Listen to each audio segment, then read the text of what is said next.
विस्तार से समझाते हैं। तो आइए आज की 4 बड़ी खबरों को शॉर्ट में देख लेते हैं और फिर विस्तार से इन खबरों को समझेंगे। पहली खबर, तेजस्वी ने खुद को सीएम फेस क्यों घोषित किया, इस पर विस्तार से आपको खबर को समझाएंगे। तेजस्वी के लॉ एंड ऑर्डर पर निशाने को समझिए। सड़क हादसों में क्यों जाती है इतने लोगों की जान, इस पर भी आंकड़े दिखाएंगे और खबर को समझाएंगे। इंसानों पर क्यों बढ़ रहे हाथियों के हमले, इस खबर पर भी आपको रिपोर्ट दिखाने के बाद आंकड़े दिखाएंगे कि आखिर ये हमले क्यों बढ़ते जा रहे हैं। और चलिए अब शुरू करते हैं।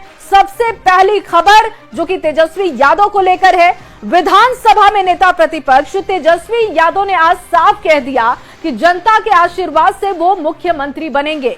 मतलब तेजस्वी ने खुद को महागठबंधन का सीएम चेहरा खुले मंच से बता दिया है। पटना में मुसहर समाज के सम्मेलन में तेजस्वी के इसी बयान पर सियासत गर्मा गई है। रिपोर्ट देखिए और उसके बाद खबर को समझिए।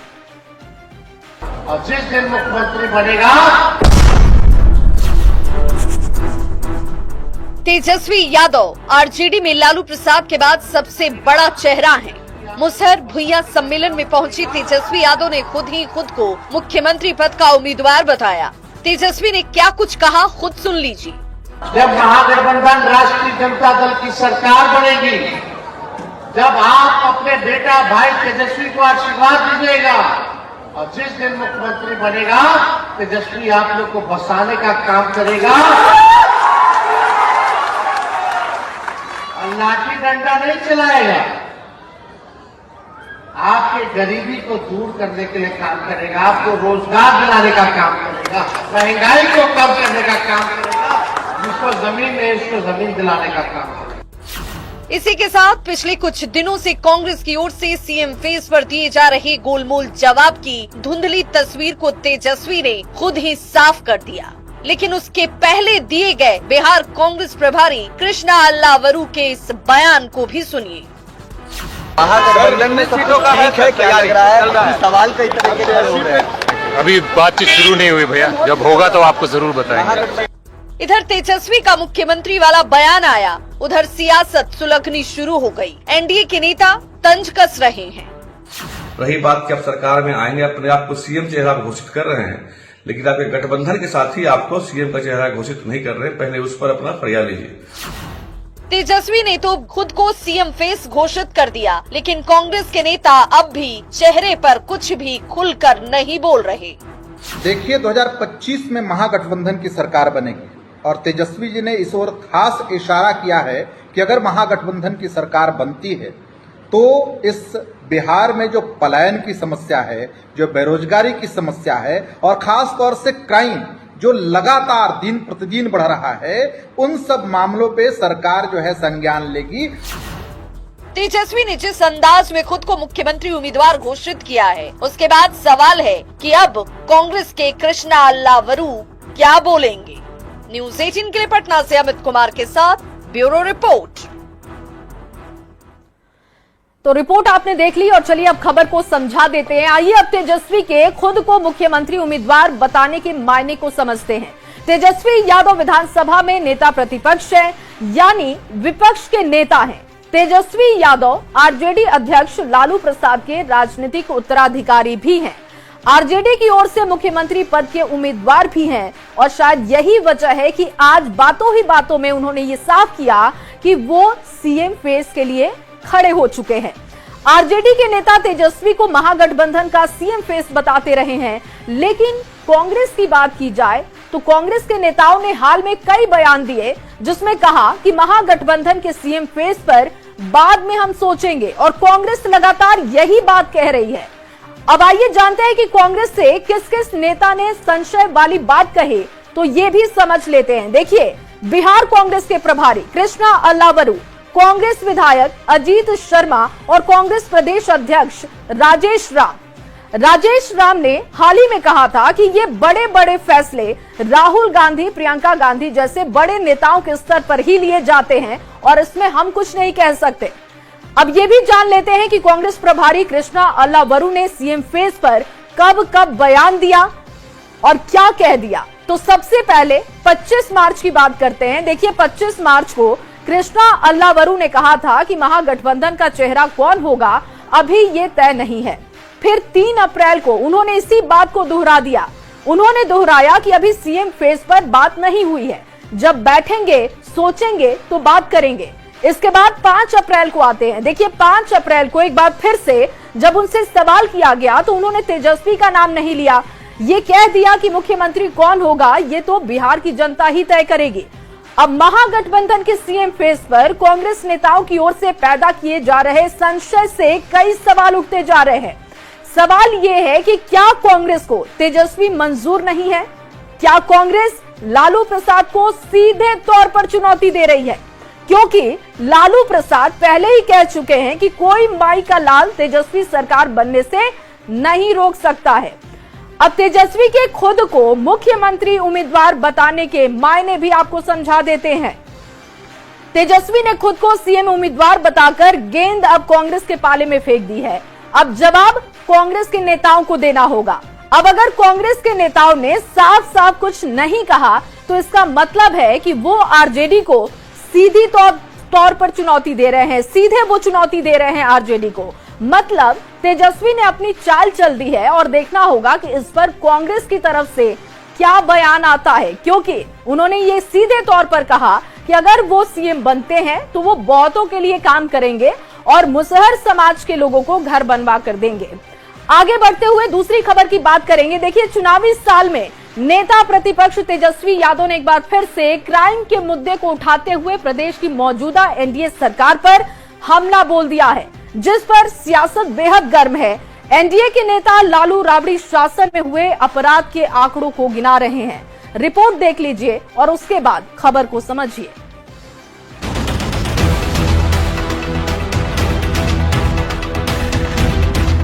लॉ एंड ऑर्डर यानी कानून व्यवस्था, यही वो सबसे बड़ा मुद्दा था जिसकी वजह से करीब 20 साल पहले लालू परिवार को अपने 15 साल पुराने शासन से हाथ धोना पड़ा था। अब 2025 के चुनाव के पहले लालू प्रसाद के छोटे बेटे तेजस्वी यादव उसी 20 साल पुराने फॉर्मूले के सहारे सत्ता में वापसी की फिराक में है।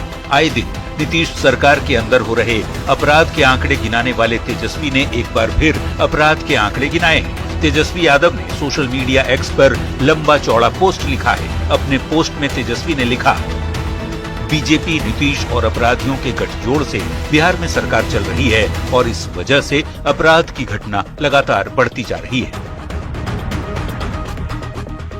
तेजस्वी के पोस्ट पर सियासत गर्मा गई है। ये महज इत्तेफाकी तो नहीं है कि बहुत सारे मामलों में जो अपराधी हैं उनका कनेक्शन इनकी पार्टी से भी कहीं न कहीं जुड़ता दिखता है। सत्ता पक्ष की ओर से तेजस्वी को लालू राबड़ी के शासनकाल की याद दिलाते हुए तंज कसा जा रहा है।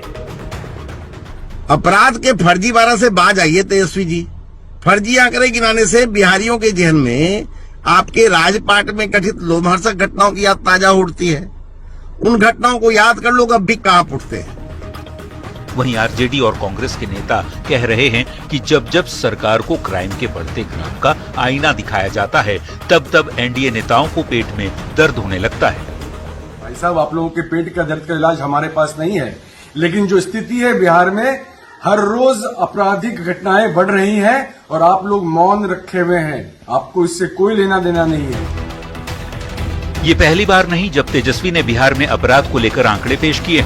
अब चुनाव से ठीक पहले तेजस्वी के ताजा पोस्ट को लेकर सत्ता पक्ष और विपक्ष आमने सामने है और दोनों तरफ से अपराध के आंकड़े भी गिनाए जा रहे हैं। न्यूज 18 के लिए पटना से अमित कुमार के साथ ब्यूरो रिपोर्ट। देखिए तेजस्वी यादव पिछले कुछ दिनों से बार बार बिहार में हो रहे अपराध के आंकड़ों को गिनाते हैं और ऐसे में सवाल ये है कि तेजस्वी लॉ एंड ऑर्डर को मुद्दा क्यों बना रहे हैं। तो आइए इसको भी समझते हैं। दरअसल नीतीश कुमार की छवि सुशासन बाबू की है। लॉ एंड ऑर्डर के सहारे ही नीतीश कुमार बिहार की सत्ता में आए।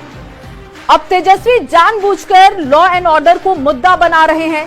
अपराध के मुद्दे पर नीतीश कुमार को घेरना चाहते हैं ताकि नीतीश कुमार की सुशासन बाबू की छवि पर उंगली उठे और लालू राबड़ी के शासन पर लगते रहे जंगल राज के आरोपों से उनकी पार्टी आरजेडी को निजात मिले, क्योंकि जेडीयू बीजेपी के नेता अपराध के मुद्दे पर आरजेडी को घेरते रहे हैं और जंगल राज शब्द का जिक्र कर हमलावर होते रहे हैं। अब अपराध पर जो आरोप प्रत्यारोप चल रहा है, इसके पीछे वाली सियासत की कहानी को भी समझना होगा और क्या आंकड़े ये बताते हैं ये भी देख लीजिए। देखिए, तेजस्वी ने कुछ दिन पहले आरोप लगाया था कि नीतीश कुमार के 20 साल के शासनकाल में 60,000 हत्या और 25,000 रेप की घटनाएं घटी। यानी तेजस्वी यादव लालू राबड़ी के 15 साल बनाम नीतीश कुमार के 20 साल के शासन को मुद्दा बनाकर आगे चुनाव में बढ़ना चाहते हैं, लेकिन जेडीयू के नेता उन्हें 15 साल बनाम 15 साल पर घेरते हुए दिखाई दे रहे हैं। तेजस्वी के आरोपों पर जेडीयू की ओर से आंकड़े जारी किए गए हैं और पलटवार किया गया है, इसको भी समझा देते हैं। देखिए, जेडीयू की ओर से 1990 से लेकर 2005 तक के आंकड़े रखे गए और 2006 से 2020 तक के आंकड़े जारी किए गए हैं।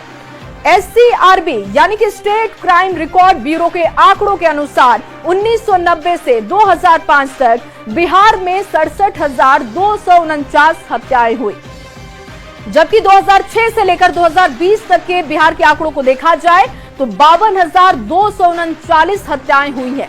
ये नेशनल क्राइम रिकॉर्ड ब्यूरो का आंकड़ा आपके सामने रख रहे हैं। पुलिस कर्मियों पर हमले की बात की जाए तो ये आंकड़े भी अब आपके सामने रख देते हैं। 1990 से लेकर 2005 तक के आंकड़ों की बात की जाए तो 5,330 बार पुलिस पर हमले हुए, जबकि 2006 से लेकर 2020 तक के आंकड़े ये कहते हैं कि ये हमले 1,245 बार किए गए।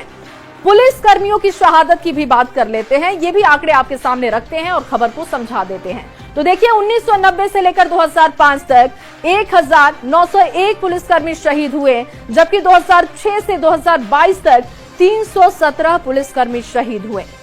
पुलिस थानों पर हमले की बात भी कर लेते हैं। जब आंकड़े आपके सामने रख रहे हैं तो ये आंकड़े भी आपके सामने रख देते हैं।